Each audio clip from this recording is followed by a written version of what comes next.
Hello, everybody. Welcome to That's Just My Opinion. I am Merlin, and today I wish you all a very happy Halloween. And for the month of October, I decided to get on theme and listen to some Halloween-ish romance novels, because yes, those are a thing. The series I actually started listening to for this is called the Nocturne Fall series by Kristen Painter.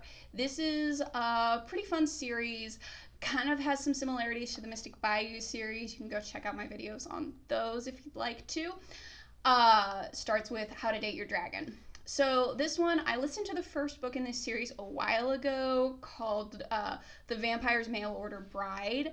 I liked it. It was okay. I didn't love it. I didn't hate it. And I didn't continue on with the series. But then Halloween rolled around and I decided to give a shot for the rest of the series.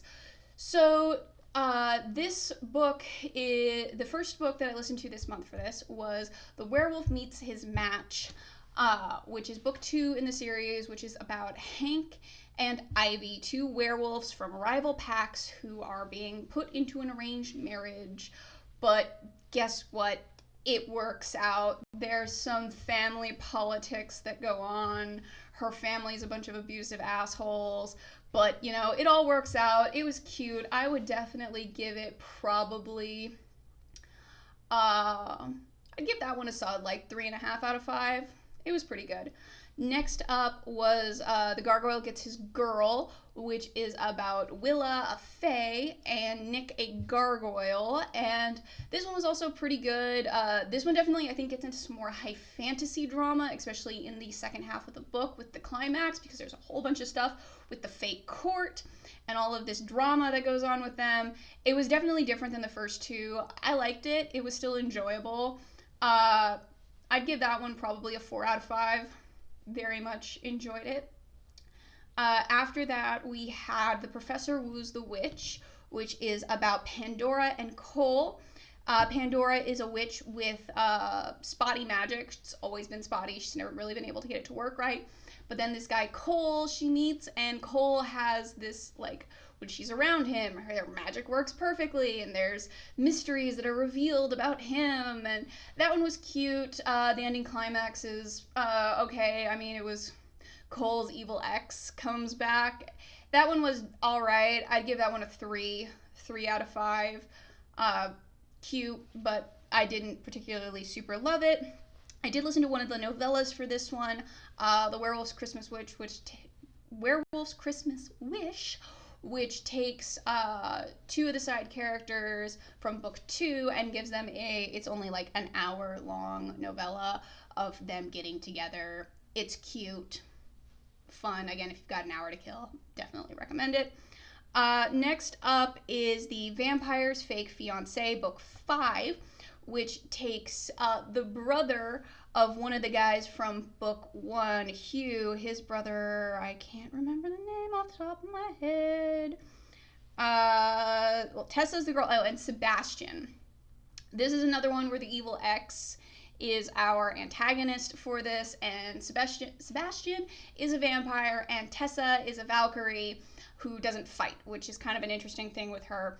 But through kind of contrived circumstances, Tessa ends up posing as Sebastian's fake fiance to trick his ex because he's pulling up I've moved on thing, but he obviously has to have somebody to pretend to be his new fake fiance, and they end up, of course, falling in love along the way. Evil ex is the climax. It was enjoyable. I'd give it a 3.5.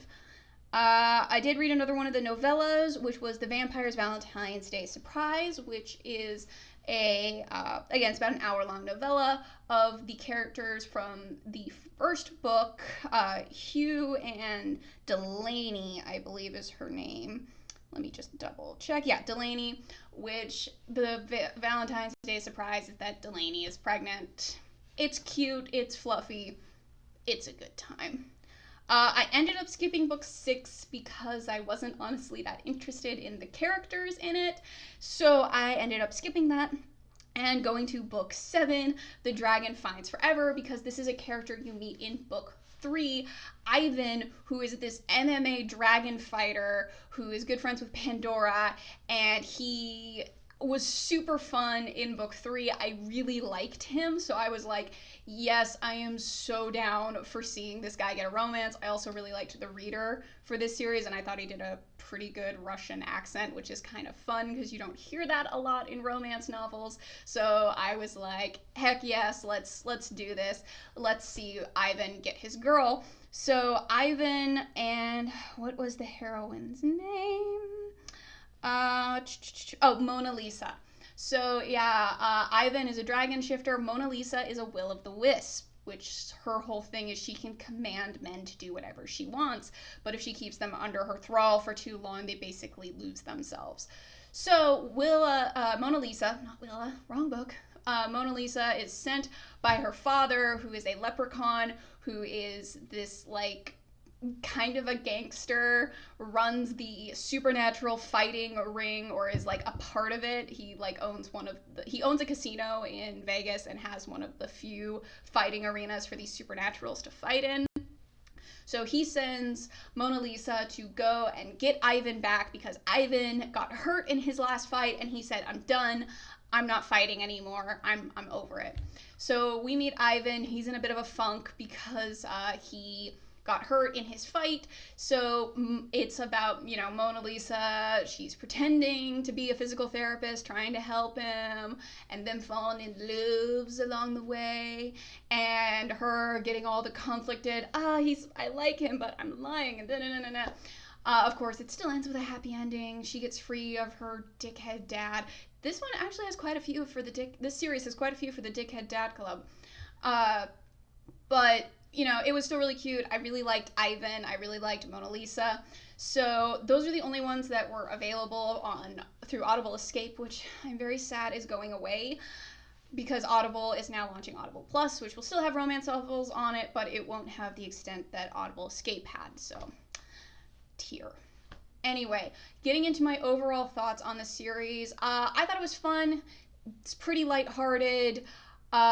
Definitely you can see some of the tropes that the author really likes using. One of them is the almost marriage that pops up twice or 3 times.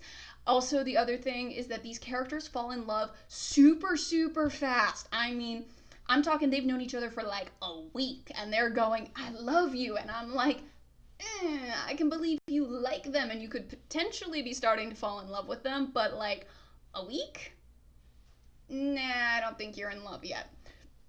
But overall, I thought it was a really fun series. It's this lighthearted, fun, kind of Halloween-y series because that's what Nocturne Falls is. It is a town that celebrates Halloween 365 days a year. Overall, I enjoyed it. If you like the it's definitely more lighthearted. Falls, I think, slightly more into the romantic comedy side of romance novels, but very enjoyable, very fun, some cool supernaturals, some cool magic stuff. Yeah, I definitely enjoyed it. I would definitely recommend it if you like the supernatural genre style and you are looking for something a little bit more lighthearted. But hey, that's just my opinion. If you disagree with me, that's totally cool. And leave your comments down below if you would like to see me take a crack at something in particular in the future. And I will talk to you guys in a little while.